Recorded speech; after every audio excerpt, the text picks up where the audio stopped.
Da saurari na akaba bayan kama mai wushirya. Bidiyon mai sana'a kan daraktoci ya dawo cece-kuce a TikTok. Labari da dumi-dumi a halin yanzu shine da sauran fari na akaba, domin kuwa kwamashi mai wushirya da hukumar tace fina-finai ta jihar Kano ta yi ya bar baya da ƙura. To a halin yanzu dai baya da ƙuran da ya bari shine mutane na ta maganganu kan cewa iya mai wushirya aka kama aka hukunta, ba a kama 'yar guda an kama ta ita ma an hukunta ta ba.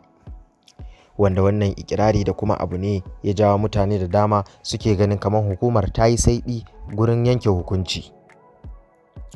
Lalle dai mutane na buƙatan jin ra'ayoyi sannan kuma na buƙatan jin yadda abubuwa suke wakana. To amma sai dai a wannan karon wata 'yar masana'antar TikTok ta yi magana inda ta ce bai kamata a bar 'yar guda ta sha ba. Sannan bana ma ya ƙara gode wa Allah kuma ya gode wa hukumar da ta kwamashi mai wushirya. To masu sauraro ba tare da ɓata lokaci ba ga faifan bidiyon ku gani wa idon ku, amma kafin nan ku danna mana subscribe. Allah ya sanya alkhairi. Allah ya bada zama ba kuka za ka yi ba, ka gane haka daman abin ne. Duk wani abu da ya faru a rayuwa wanda ya ce ayyo ba kai kuka ba, wallahi ba kai kuka ba.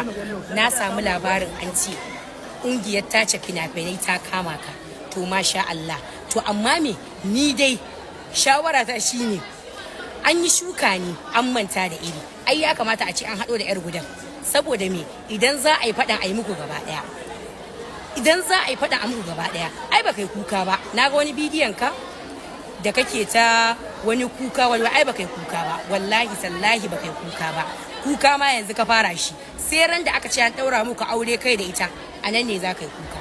A nan ne za ka yi kuka, saboda kaga mahaifiyarka ba ta nan ko? To Allah ya ji kanta, Allah ya gafarta mata, kai kuma Allah ya shirye ka, muna maka fatan shirya. Zaka rahotanni sun bayyana kama Idris Ashir mai wushirya matashin nan abocin shafukan sada zumunta. Hukumar ta tafi fina-finai da ɗabi'a a jihar Kano a wannan rana ta ranar Juma'a 3 ga watan 10 na shekarar 2025 ta tabbatar da kama matashin kan wasu zarge-zarge da take masa. Ta cikin wata sanarwa da ta fitar a wannan rana ta bayyana cewar ta kama Ashiru ne bisa zargin wasu fayafayen bidiyo da aka hanga a mabambantan shafukan sada zumunta, wanda ta bayyana cewar bidiyon na matashin ya saba da dokoki da ka'idar addinin musulunci da kuma dokokin hukumar ta tace fina-finai da ɗabi. Don haka wannan suna daga cikin dalilai na gaba-gaba da ta sanya ya kama matashin. Ko da cewar zuwa yanzu bayan fitar rahotannin kama Idris, da yawa daga cikin ma'abota shafukan na sada zumunta na TikTok mata da maza na ci gaba da bayyana ra'ayoyinsu da tofa albarkacin bakinsu, tare da jefa ayar tambayar cewar menene haɗin hukumar ta fina-finai da ɗabi a jihar Kano da kuma ma'abota shafukan sada zumunta na TikTok. Suna masu bayyana abin da suka sani na cewar hukumar an samar da ita ne domin lura da tacewa da tsefe da tantance al'amuran da suka shafi fina-finan Hausa da waƙoƙi da makamantansu. Amma shafin sada zumunta na TikTok ga mamakin su bai da wata alaka da hukumar ta tace fina-finai, kamar yadda da yawa daga cikin ma'abota shafin na TikTok suka jefa alamar tambaya. Waɗannan fayafayen bidiyo dai na daga cikin wasu daga fayafayen bidiyo sababbi da aka hangi matashin a baya-bayan nan yana wallafawa tare da wata matashiya cikin nishadi kamar yadda idan ku yake gane muku. Sai dai ko su ne dalilan da suka sanya hukumar ta tace fina-finai ta kama shi, ko kuma ba su bane? Wannan hukumar ce da farko dai alhamdulillah mun gode wa Allah kuma mun gode wa hukumar tace fina-finai wato a ƙarƙashin Abba El Mustafa, kuma yanzu da tabbatar da cewa saƙonmu yana zuwa inda ake bukata. Kwanakin baya na yi bidiyo akan wannan yaro mai wushirya akan cewa shine wanda yake fitowa idan 'yan mata da mutane da al'umma suke yin abin da ba daidai ba yake kafe su, yake yin sharhi akan abubuwan da suke ba daidai ba. Abun mamaki sai gashi ya zo yana yamutsa, yana tumurmusa, yana jagwalgwala 'yar mutane, wato wannan wadar. Ba mamaki yana tunanin ita tunda da wada ce tana da larura, bari ya yamutsa ta, ya ci kuikuye ta, ya kakkama ko ina a jikinta, wanda ba daidai bane, ko ba gaskiya ba. Sannan kuma abin da ya sa na yi wannan bidiyo makasudi shine ta ina wai a jihar Kano ina hukumar Hisba, ina su Daurawa, wanda shine kiran da ne. To alhamdulillah na gode wa Allah, na ji daɗi da aka kama shi mai shirya. To amma kuma ba wannan bane, ba kamun shi ne abin duba ba.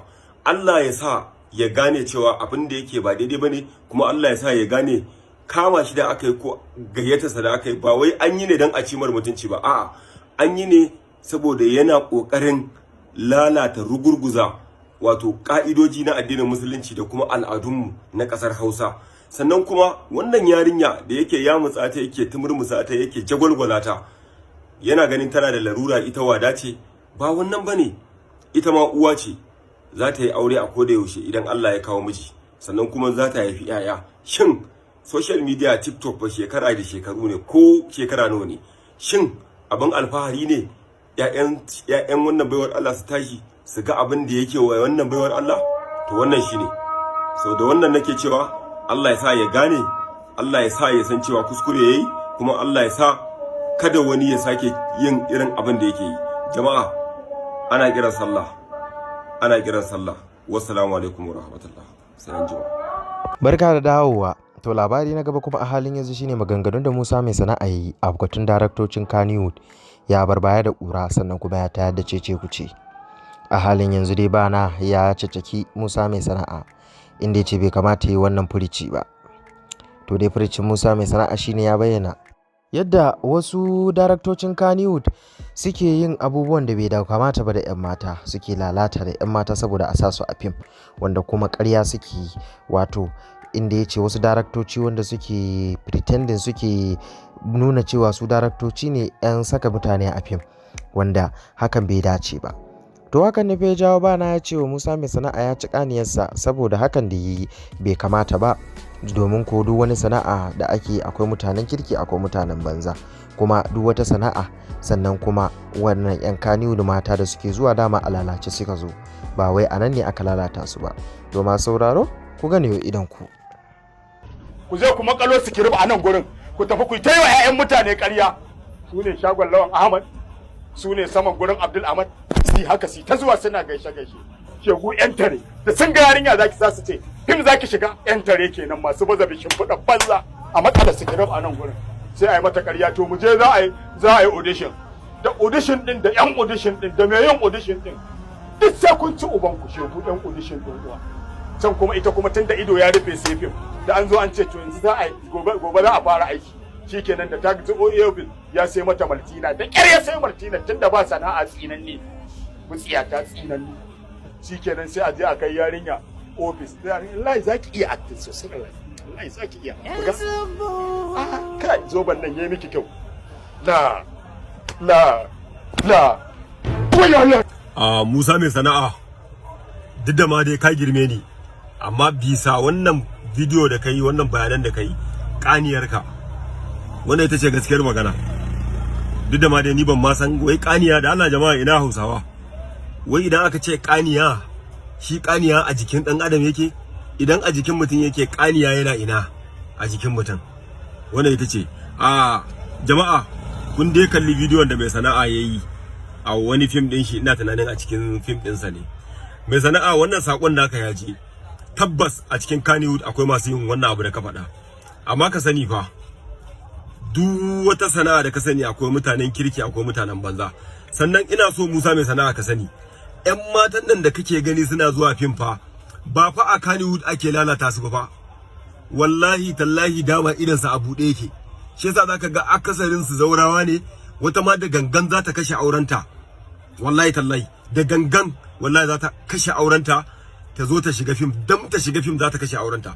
Wallahi duk duniya babu macen da bata san me take ba, yawanci wallahi irin mace ta arewa, wallahi tallahi. Dalilin da yasa na faɗa haka, jama'a, na zauna a kudu, na yi shekara kusan 10 a Anambra State a Onitsha, kuma maganar da nake faɗa muku yanzu haka, jiyan nan fa ina Abia State, a Aba na ga wata yarinya, kyakkyawar yarinya, wallahi tallahi tana saye da pure water, tana saye da ruwa. Na tabbata wannan yarinyar da a arewa take, wannan kyan da take da shi, billahi lazi ba maganar ruwa ba, ko aikin ko matsa mai a gidan mai ba za ta yi ba. Amma ga su nan, idan ka zo kasar Inyamuran nan, sana'a kawai, tunda Allah bai kawo miji ba. Gashi nan ga bidiyo nan, mace tana sai da fiyo wata, na tsere ita muna magana. Gashi nan za ku ga mace tana matsa mai a gidan mai, za ku ga mace tana jan adaidaita sau na pep, mace tana ja, za ku ga mace tana aikin kai har birkila da lebura, aikin bulo, aikin karfi, kanikanci, za ku ga mace tana yi a kudu. Mun fi su ne? Ba mu fi su ba, wannan fa na baku misali ne. Amma mu matan mu a arewa mun yadda wani abun ana duba addini. To amma me yasa ba za ku zauna a gidan mazajen ku ba? Tsakani da Allah fa mace za ta yi aure rimi ko shekara a ba za a yi ba kaga an sake ta. Ta fito kuma tana gantali. Sai kaga mace wai ita nan wai tana kishi. Wai sai kaga wai tana gaya mijinta ka sake ni saboda wai tana zargin yana neman mata a waje. To kuma abin mamaki ma abin haushi idan ta takura ya sake ta fa zai je ɗauko ta wajen ya kawo, ita kuma ta je ta yi ta gantali tana ta yawo tana zinace Allah yana rubuta mata zinubai, ta zo ta lalata rayuwarta. Idan ƴaƴa ne da ita haka ƴaƴan nan har su girma ba za su ji daɗin rayuwarsu ba. Wannan rayuwar mu kenan a arewacin Najeriya. Me haka? Kai Allah ya sa mu dace. Sannan Musa mai sana'a ka gane sakon nan naka kamar da na faɗa ba sakonka ya zo ya jefa inda ake bukata. Amma ka sani na rantse da Allah ƴan matan nan da kake gani suke shiga harkar fim wallahi idan zabuɗe yake. Wallahi kar ma mu daina daura wa ƴan Kannywood komai idan muka tashi mu ce ai ƴan Kannywood ƴan iska ne, ƴan Kannywood kaza a'a idan bera barawo ne wallahi daddawa ma tana da wari. Yawwa kuma babu sana'ar da babu mutumin kirki, babu sana'ar da babu mutumin banza.